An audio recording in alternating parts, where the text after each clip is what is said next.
Bienvenue dans le podcast Ayurveda de Mathilde et Julie, le podcast qui rend vivant. Nous te partageons ici des clés pour trouver ton équilibre, ta clarté, ta vitalité au travers de sujets inspirés et inspirants. Nous donnons la parole aux personnes qui, comme nous, servent, explorent et expérimentent le vivant. Si toi aussi, tu désires cultiver ce oui à la vie, alors bienvenue et bonne écoute. Bienvenue dans ce nouvel épisode du podcast Ayurveda. Aujourd'hui, on a choisi un thème particulier suite à de nombreux retours que l'on entend très souvent, qui est l'Ayurveda, c'est compliqué. Ou alors moi, je suis pas capable, ça me paraît bien trop dur à mettre en place. C'est trop contraignant. Je vais jamais y arriver. Non mais quand même, je dois faire ça, ça et ça et ça, et j'ai pas le temps. Non, puis j'ai pas l'énergie, je suis bien trop fatiguée. Bon, et ça c'est un petit extrait de Oui. tout ce qu'on a déjà pu entendre. Donc aujourd'hui, on a envie de vous partager une déconstruction de toutes ces pensées, de toutes ces croyances un peu limitantes que l'on a autour de l'Ayurveda et des projections que l'on s'en fait sur sa mise en place dans notre vie quotidienne. Tout à fait, puis il y a dans cette notion aussi de projection une forme de rigidité et de, comme tu dis, de croyances limitantes, mais qui sont des croyances très rigides et qui ne permettent pas tout simplement de revenir à de la simplicité, quoi. Complètement. Alors, déjà, peut-être qu'on peut partir de pourquoi est-ce qu'il y a cette forme de pensée, l'Ayurveda, c'est compliqué.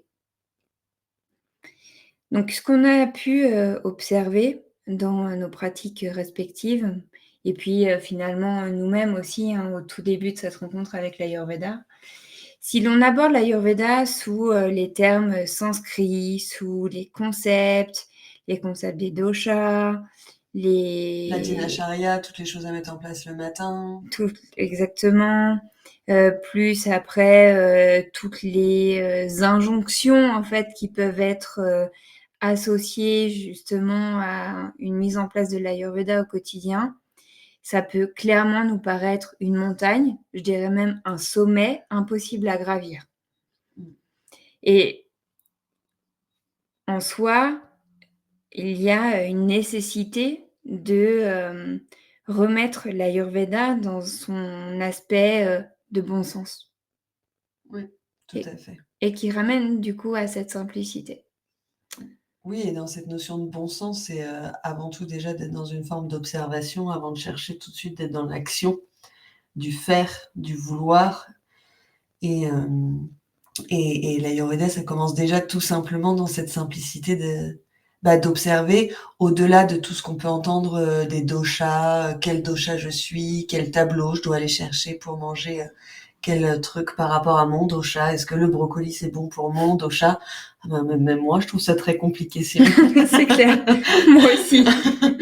Et du coup, c'est l'idée de sortir de ces concepts, de sortir de ces magazines qu'on peut retrouver qui vont parler de l'Ayurveda et de revenir à cette forme de qu'est-ce qui se cache derrière les doshas. Derrière les doshas, c'est quoi? C'est des éléments. Et derrière les éléments, c'est quoi? C'est des qualités, c'est des gunas qu'on a tous l'habitude d'observer quotidiennement, qui va être le froid, le chaud, le sec, le dense, le léger, le fluide, tout ça. Et c'est déjà, dans un premier temps, d'avoir cette capacité de pouvoir observer ça, parce qu'en fait, déjà, de manière très naturelle, on le fait. S'il fait froid dehors, on va mettre un manteau. Donc, en fait, c'est comment l'intégrer encore plus à sa conscience dans le quotidien. Et déjà, ça pleinement, dans cette observation-là, on est pleinement dans un Ayurveda simple, un Ayurveda qui n'est pas dogmatique, qui n'est pas rigide et qui sort du tableau PDF qui était sur internet qui dit que le brocoli augmente Pitta, etc. Exact. C'est intéressant justement de revenir vraiment à qu'est-ce que l'Ayurveda et qu'est-ce qu'elle nous apporte et qu'est-ce qu'elle peut nous apporter. Donc l'Ayurveda, on la connaît sous la connaissance de la vie, sous la science de la vie. Et en fait, cette connaissance de la vie, effectivement, elle commence déjà par de l'observation et de l'écoute.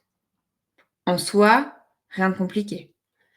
Non, puis en fait, c'est vraiment cette dynamique qu'il y a déjà plein de choses qui sont déjà mises en place et le nombre de personnes déjà qui peuvent parler, en fait, ils vous disent qu'ils ne font pas de l'ayurveda alors qu'ils sont pleinement dans de l'ayurveda parce qu'ils sont pleinement dans cette observation de la nature, du cycle de la nature, de leur propre cycle, mais c'est juste que des termes sanscrits n'ont pas été posés sur ce qui est fait.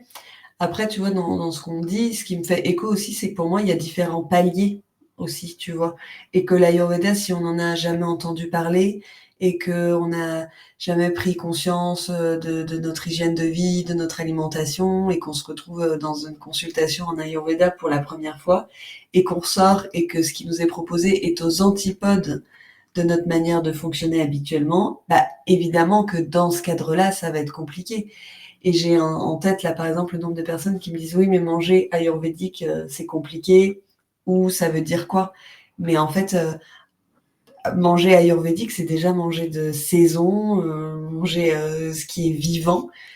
Enfin, voilà, avant de partir sur exactement créer une assiette, enfin encore une fois revenir à ces formes d'étapes en fait, et qu'avant d'aller chercher un fameux tableau où savoir quels légumes, quelles céréales, etc., qu'est-ce qui est bon pour moi, et ben déjà revenir à une chose très simple qui est juste de manger ce que la nature nous offre là où on habite. Exactement. En fait, c'est important de relativiser cette notion de c'est compliqué. Effectivement, ça peut paraître compliqué par rapport à ce qui peut être mis en place selon les conseils, selon les remèdes. Et ça peut paraître contraignant, ça peut paraître ah bah je dois ajouter ça en plus de tout ce que j'ai déjà à faire, alors que j'ai déjà pas le temps de faire ce que j'ai à faire. Donc si en plus je dois faire ça, mais comment je vais faire? Je vais pas y arriver. Puis effectivement après de vouloir essayer d'appliquer des concepts, à quelque chose en fait qui est vivant et donc qui est en mouvement et qui bouge en constamment.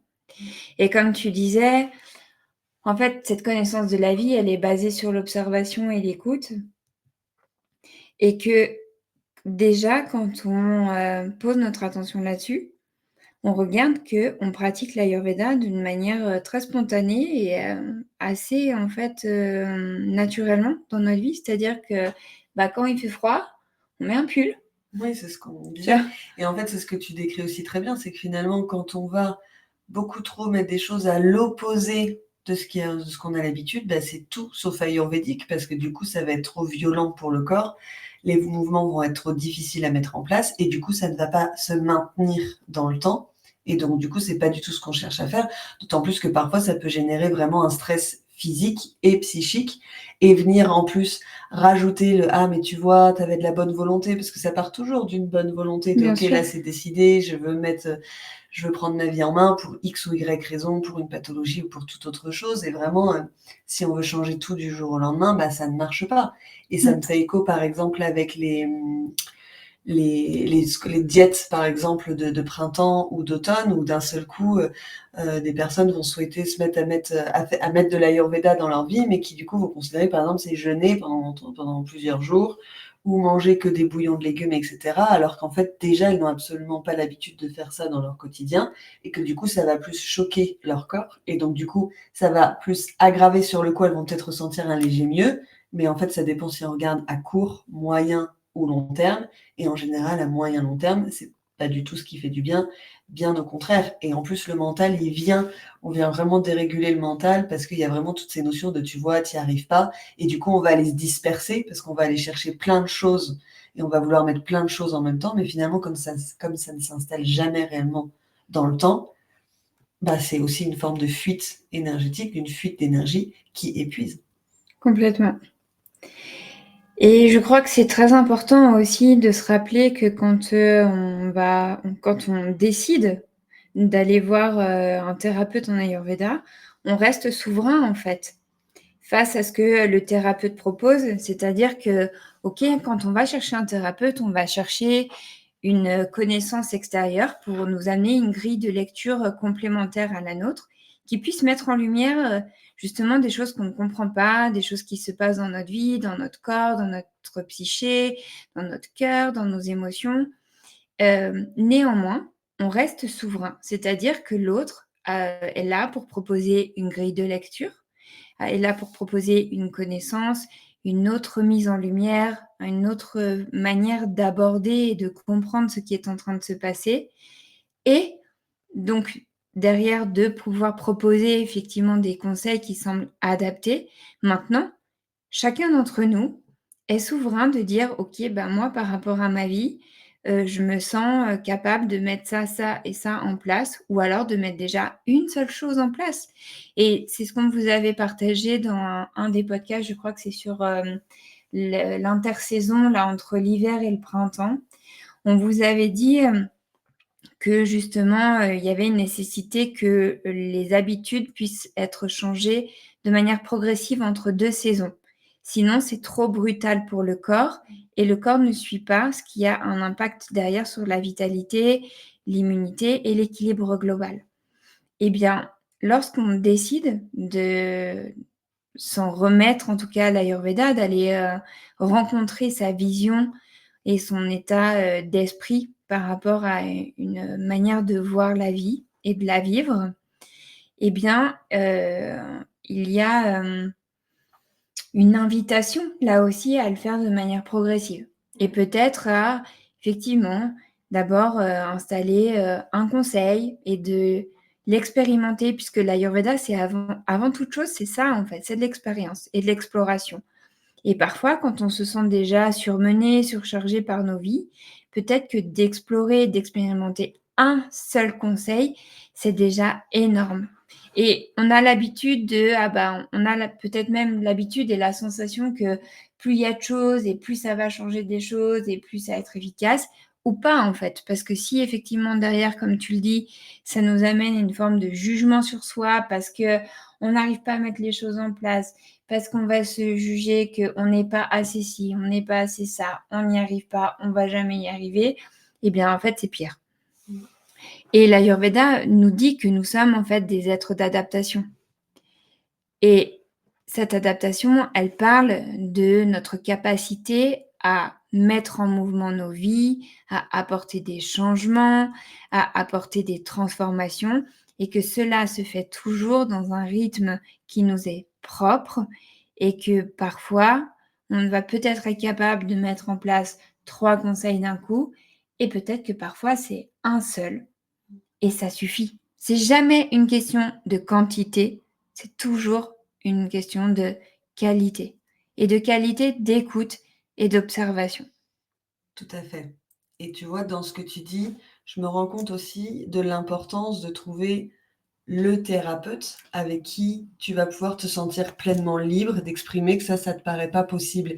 Et pour moi, le choix du thérapeute est crucial. Et c'est pas parce que, par exemple, ça n'est pas passé avec un thérapeute que ce thérapeute-là représente toute l'Ayurveda, toute la vision de l'Ayurveda. Et que si vous êtes tombé sur quelqu'un, par exemple, qui vous a donné des choses que vous considériez comme compliquées, c'est peut-être que la personne, le thérapeute n'était pas adapté pour vous par rapport au niveau auquel vous étiez rendu. Et donc, du coup, c'est tout ce jeu aussi entre, en tant que client, quand on vient voir quelqu'un, avoir cette capacité de dire où est-ce qu'on en est rendu et en fait, d'être aussi capable d'écouter cette petite voix derrière quand le thérapeute nous propose toutes ces choses à mettre en place et de se dire: «Ouah, ça j'en suis sûre, je le mettrai jamais en place. Ouah, ça me paraît compliqué». D'avoir ce courage, parce que je considère que c'est vraiment du courage que de pouvoir dire: «Non, ça en fait, ça me paraît trop compliqué». Parce que c'est aussi les projections qu'on fait de l'Ayurveda, on les fait aussi très souvent sur le thérapeute qu'on va voir. Un peu, on va le mettre sur un piédestal, lui il est là, il sait ce que c'est, il a tout mis en place, mais derrière chaque thérapeute en Ayurveda, c'est des individus qui ont fait une expérience de vie et l'expérience, elle se fait de manière différente pour chaque personne. Donc c'est vraiment, trouver la personne avec qui vous allez avoir une affinité et avec qui vous allez pouvoir vous sentir soutenu, pleinement écouté et accompagné dans ce processus. Et que c'est pas parce que si vous avez fait un rendez-vous ou que vous avez lu, je sais pas, un article et que ça vous a paru compliqué, ça veut pas forcément dire que c'est l'Ayurveda dans sa globalité qui est compliqué. Exactement. C'est, Vraiment essentiel de pouvoir, se sentir, libre. C'est-à-dire que quand on va, chercher, quand on décide, hein, parce que c'est un choix quand même, que d'aller, voir un thérapeute. Quand on décide d'aller voir un thérapeute, c'est vraiment essentiel de garder cette notion de: «OK, en fait, je suis libre de dire oui, de dire non» et de ne pas lui donner tout mon pouvoir et de garder ce pouvoir intérieur de dire: «OK, ça, je vais pas y arriver» et je vais pas y arriver non pas parce que j'en suis pas capable, c'est juste parce que par rapport à mes ressources disponibles en ce moment dans mon contexte de vie, je sens que ça, ce n'est pas possible de le mettre en place et de reconnaître ça, c'est déjà un pas gigantesque, vis-à-vis de soi-même puisque ça montre que l'observation et l'écoute qui sont la base de l'ayurveda sont déjà là. Donc, ça permet derrière de dire: «OK, eh bien moi ce conseil-là, non, ce conseil-là, oui» et s'il y a besoin aussi de comprendre, d'oser poser des questions et de pas laisser l'autre aussi dire, «Bon bah tu vas prendre ci, tu vas prendre ça» et que vous appliquiez en fait, de manière, on va dire, voilà simple et automatique ce qu'on vous propose. Mais que si dans votre nature, vous avez besoin de comprendre, que vous puissiez vous sentir libre de dire: «OK, bah, pourquoi ça? Pourquoi à ce moment-là? Qu'est-ce que ça va m'apporter?» parce que l'ayurveda, c'est ça, en fait. La connaissance de la vie, c'est aussi de pouvoir comprendre qu'est-ce que ça va m'apporter quand je vais expérimenter ça et ça et ça. Oui, et c'est d'être capable aussi de revenir, c'est-à-dire que sur le coup, on n'a peut-être pas conscience que ça, on va pas réussir à le mettre en place, et puis on achète tout ce qu'il faut, on commence à tout mettre en place, puis au bout d'une semaine, on se rend compte que, par exemple, la chose que je devais faire à 16h30, le lait que je dois boire à 16h30, bah, en fait, j'y arrive pas parce que j'y ai pensé qu'une fois dans la semaine, et en fait, que d'avoir cette capacité de pouvoir exprimer à son thérapeute que non, en fait, je n'ai pas réussi à mettre ça en place, soit parce que ça ne me parlait pas, soit parce que c'était trop contraignant, et du coup de comprendre s'il y a un réel besoin de continuer ça ou s'il y a un réel besoin, comment est-ce qu'on peut le modifier pour que ça puisse devenir, bah, possible à intégrer dans mon quotidien.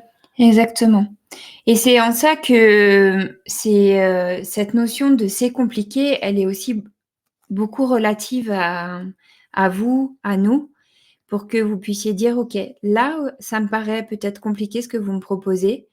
Hem, est-ce que c'est possible, d'envisager les choses autrement par rapport à, tel et tel, élément dans ma vie?»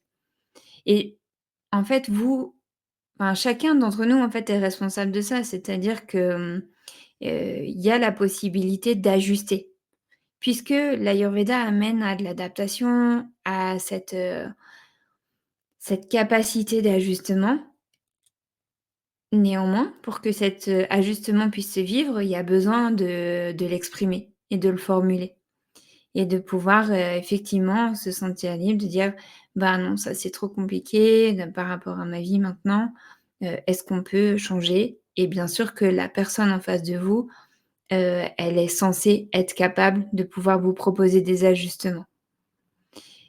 Et Parce que c'est le rôle du thérapeute bien aussi, sûr, d'être dans cette forme d'adaptation et d'être dans cette forme d'accompagnant en tant qu'observateur. De dire: oui, «Ah OK, super, ça c'est pas bon pour toi». Enfin, en tout cas, si tu n'arrives pas à le mettre en place, ça doit pas raisonner, bah, du coup, qu'est-ce qu'on peut mettre en place? Et c'est toute la beauté du thérapeute aussi, c'est d'être dans cet apprentissage et cette compréhension constante, de suivre le mouvement des personnes qu'on accompagne. tout à fait et de pouvoir,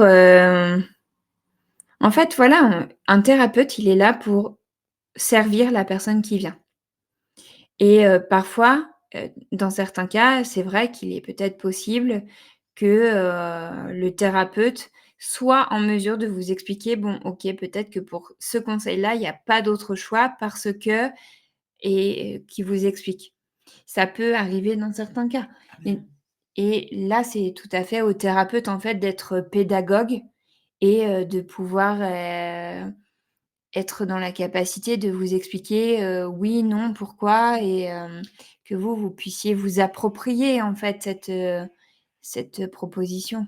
Tout à fait, mais on parle vraiment du coup aussi d'un réel échange entre 2 personnes. Bien Parce sûr. que du coup, c'est pas, soyons très honnêtes, c'est pas en une consultation d'1 heure et demie, 2 heures, ça dépend les premières consultations en fonction des thérapeutes, mais soyons honnêtes, on ne connaît pas la personne au premier rendez-vous en 1 heure et demie. On n'a pas cette vision globale de tout. Je veux dire, il y a eu beaucoup, beaucoup d'informations qui ont été posées, mais au thérapeute, c'est aussi au thérapeute de pouvoir les trier. La personne n'a pas forcément tout dit. Elle vient peut-être à un instant T qui n'est pas représentatif de sa vie quotidienne aussi. Donc, c'est aussi ça, c'est la qualité de l'échange et l'investissement des 2 personnes de chaque côté pour qu'il y ait cette synergie qui se crée et que l'Ayurveda puisse se développer et s'épanouir à juste titre d'une manière entre guillemets simple. Oui, carrément. Et enfin, tu as pointé quelque chose aussi là d'important par rapport à cet échange et au fait, de ce premier rendez-vous. En fait, le premier rendez-vous, il est toujours là pour, amener un bilan. C'est une première rencontre et dans laquelle il se dit déjà énormément de choses puisqu'en général, il y a le partage en fait de notre histoire et de se rappeler que la connaissance de la vie, elle prend du temps et que, l'ayurveda est peut-être bien l'approche qui nous rappelle qu'il n'y a pas de remède, miracle et que, en fait, un chemin de connaissance de soi qui amène, en fait, à un chemin d'équilibre en soi et autour de soi, est toujours relié à une notion de temps et une notion de temps qui est propre à chacun en fonction de sa vitalité, de sa résilience, de, ses symptômes, de son état psychique, émotionnel, des ressources matérielles, des ressources relationnelles, enfin voilà, de tout ce qui compose sa vie. Donc, ça peut paraître compliqué parce que, ça demande, c'est vrai, une certaine forme de volonté, d'effort sur, du moyen long terme pour, que, il y ait en fait un équilibre qui s'installe, qui s'établisse et qui surtout reste. Enfin, c'est d'ailleurs la définition de s'établir, hein, c'est que ça reste, mais et c'est voilà, que ça puisse vraiment perdurer dans le temps parce que l'idée en fait de l'ayurveda, c'est ça, c'est de pouvoir rendre une autonomie qui derrière amène à une capacité à rester en équilibre sur, du long terme, sachant que l'équilibre, c'est aussi, d'être en équilibre dans le déséquilibre. Tout à fait, j'aime bien cette phrase, moi. Tu sais, ça m'arrive souvent de la sortir. Des fois, il y a des gens, ils sont parfaitement déséquilibrés dans leur équilibre, tu vois. Oui, ou équilibrés dans leur déséquilibre. Voilà, dans Ouais. les... Et dans ce que Exact. tu dis, tu vois, j'ai envie aussi de rebondir sur des fois quand on a cette croyance limitante que l'Ayurveda est compliqué. C'est aussi quelles sont vos sources qui vous permettent, sur quoi repose ça? Est-ce que c'est parce que vous avez cette croyance que en lisant un livre ou à une première consultation, on vous a dit que vous étiez Vata et qu'il fallait mettre tac, tac, tac, et là vous avez eu toute une liste ou voire même un livret de 30 pages sur quoi faire et quoi mettre en place, et que finalement, euh, ben, ça voudrait dire que tous les gens qui sont Vata auraient la même liste, tous les gens qui seraient Pitta auraient la même liste, et pareil pour tous les gens qui sont Kapha, alors qu'en fait, vous pouvez avoir la même constitution, les mêmes déséquilibres, mais qui ne se traduiront absolument pas du tout de la même manière pour chaque personne et qui du coup ne se traiteront pas du tout de la même manière. Donc, une liste ou quoi que ce soit, oui, il y a des règles de base, mais déjà, justement, c'est ce qu'on parlait tout à l'heure des paliers aussi, c'est qu'en fait, commençons par les paliers, et parfois même aussi d'avoir cette définition de Ayurveda égale dosha, déjà, avant toute chose, c'est d'avoir cette notion des qualités et ces notions d'observation de soi, d'écoute de soi, de respect de soi, et évidemment de l'environnement et voilà, et des personnes qui nous entourent. Mais c'est déjà avant tout, et c'est déjà un bon chemin. Enfin, il y a déjà pas mal à faire avec cette dynamique. Et quand j'ai installé un premier palier, et je me suis bien installée, je monte un deuxième palier parce que je sens que j'ai la confiance, etc. Et c'est comme ça que ça va. Ah non, c'est comme ça. Ça fait un peu. Oui, oui, c'est comme ça dans le sens où l'Ayurveda nous amène en fait à développer un respect de soi-même. Et ce respect de soi-même, il se fait effectivement par paliers. Et c'est à nous, individuellement, de définir ces paliers. Et c'est vrai, hein, peut-être quelque part, ça paraîtrait plus simple de se dire: «Ah bon, bah, tu as ça, tu prends ça et c'est pareil pour tout le monde». Bon, c'est vrai que comme ça, sur le papier, tu pourrais te dire: «Ah ouais, c'est vrai que c'est simple». Alors que quand tu dis: «Ah bon, bah, là, en fait, ça veut dire qu'on peut être 3 personnes, enfin même 10 personnes, avoir la même constitution sur le papier, mais en fait, on n'a pas du tout besoin des mêmes choses». Donc là, bah, tout de suite, c'est vrai que ça complique un peu, l'équation et en même temps, c'est ça qui fait, toute la beauté et la richesse de l'Ayurveda, c'est sa capacité à mettre en lumière notre singularité, notre unicité, notre manière à nous de fonctionner de façon individuelle pour pouvoir se connaître, se comprendre, se respecter et ensuite, derrière pouvoir, gravir, le sommet de la connaissance de soi, par palier pour atteindre un premier sommet et ensuite continuer sur, la chaîne de tous les autres sommets de notre vie durant, nos étapes, d'évolution. J'aurais pas si bien dit. Donc c'est vrai, hein, des fois franchement c'est un dénive de 1000 mètres positifs. Oui.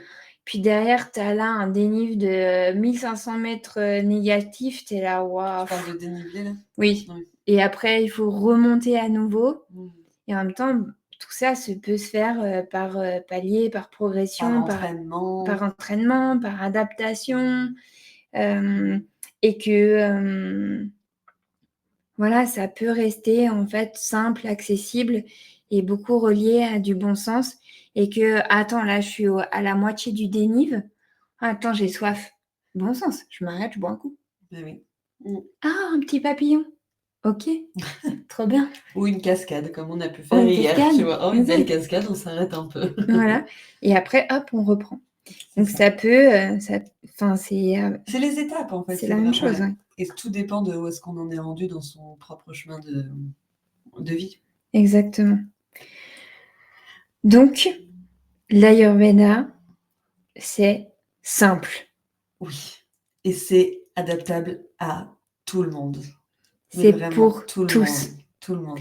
Et en fait, la très célèbre chaîne, que je ne citerai pas et qui dit, «Venez comme vous êtes». Ah ouais, tu cites ça toi? Bah oui, mais Bah oui, c'est regarde, vrai, c'est vrai. quand vous venez en consulte nous voir, bah venez comme vous Ah bah êtes. c'est clair. J'adore. On vous accueille comme vous êtes et puis on vous accompagne comme vous êtes. Alors venez comme vous êtes, c'est simple. Trop bien.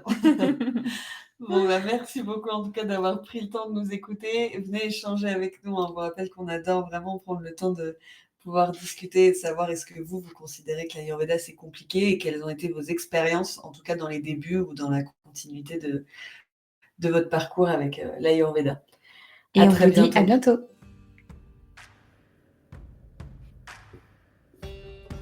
Tu as aimé cet épisode? Dis-nous en commentaire ce qui t'a plu. Puis, clique sur le 5 étoiles de ta plateforme d'écoute préférée, abonne-toi et fais-le voyager. Tu es curieux? Découvre les packs Sommet Ayurveda qui contiennent des dizaines de contenus vidéo, audio et PDF, disponibles sur notre site internet podcast-ayurveda.com. On se retrouve dans 15 jours pour un nouvel épisode.